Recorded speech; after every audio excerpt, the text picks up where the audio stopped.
Je m'appelle Arthur Germain, je me suis lancé un défi un peu fou, c'est de descendre la Seine à la nage depuis la source jusqu'au Havre. Je vais nager sur 780 km et ce sera fait en autonomie complète.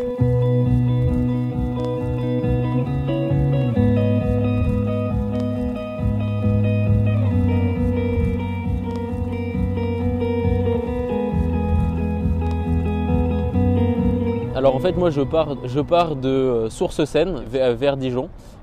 Ensuite je passe par Troyes, par Paris, Rouen et j'arrive au Havre. À vol d'oiseau ça fait 500 km mais avec les boucles ça fait à peu près 780, un truc comme ça. Donc je vais devoir tirer mon matériel de survie avec mon bivouac, ma nourriture sur un kayak. Je vais bivouaquer tous les 15 km. J'ai pas du tout prévu mes zones de bivouac. J'ai juste repéré des patterns, on va dire, des zones dans la forêt, c'est hyper simple. En ville, je vais me débrouiller avec les communes pour trouver un endroit.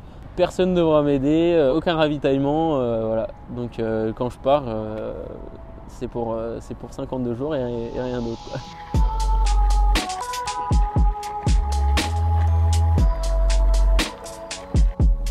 Au-delà du défi, ce qui m'intéresse, c'est de pouvoir sensibiliser les gens à l'écologie. On n'a pas forcément conscience quand on habite à Paris ou dans des grandes villes, mais en amont de Paris, vers la source, c'est hyper sauvage.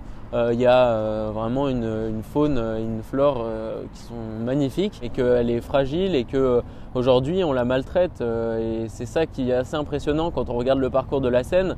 Au début, elle est hyper sauvage et puis au fur et à mesure, on voit apparaître des zones de pollution hyper fortes.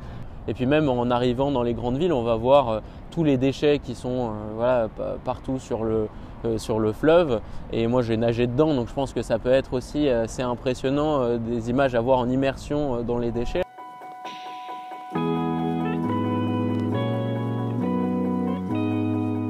Mes parents, comme d'habitude, quand je leur annonce un défi fou, ils blanchissent un peu, ils sont pas forcément hyper chauds dès le début, mais ils savent que je suis quelqu'un de sérieux, que je m'entraîne. Ils me soutiennent beaucoup surtout mentalement, hein. Quand j'ai des baisses de régime, ils sont là pour me remotiver.